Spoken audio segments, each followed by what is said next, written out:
మనకు రూల్ తెలిసినప్పుడు ఆ రూల్ అడగటం తప్పు కాదు. ఆ రూల్ అడిగినందుకు ఆయన హర్ట్ అయ్యాడు.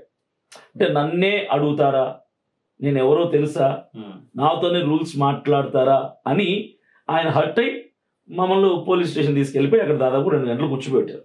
చాలా ఇబ్బంది పెట్టారు. పెద్ద పెద్ద వాళ్ళు ఫోన్లు చేసి అక్కడ కొంతమంది పెద్దవాళ్ళు రావటం, దాదాపు 30 మంది రావటం, ఎంత వాతావరణం చూసి లాస్ట్కి లోకేష్ గారి ఆఫీస్ నుంచి ఫోన్ రావడంతో నన్ను విడిచిపెట్టారు, బయటకు వచ్చేసారు. ఏదేమైనా పాస్టర్ అని చెప్పడంతో వాళ్ళు ఇదంతా చేశారు. మా డ్రైవర్ దగ్గర కిందకి అతను మాట్లాడాడు, లోపల ఉన్నది ఎవరంటే పాస్టర్ అన్నాడు. మీటింగ్ వెళ్తున్నాం సార్, ఒంగోలు మీటింగ్కి వెళ్తున్నాం అంటే అప్పుడు మీ నా కొడుకులు దేశానికి చీడ పురుగులు రా అన్న మాట వాడాడు ఆయన సిఐ గారు.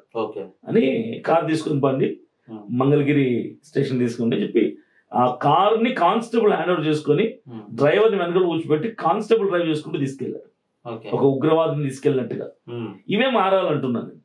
ఇప్పుడు మీరు ఒకవేళ సరే మా మాటల వల్ల హర్ట్ అయ్యారు, మీ ఈగో హర్ట్ అయింది, మీరు ఏం చేయాలి? వార్నింగ్ ఇవ్వండి, తిట్టండి, అరచండి, పంపించేసేయండి అంతే. మీరు మా కారు హ్యాండ్ ఓవర్ చేసుకుని స్టేషన్కి తీసుకెళ్లి మమ్మల్ని కూర్చోబెట్టాల్సినంత అవసరం లేదు కదా. పాస్టర్ అని తెలియంగానే ట్రీట్మెంట్ మారిపోయింది, రియాక్షన్ మారిపోయింది అటువైపు. అదే నేను అంటున్నాను.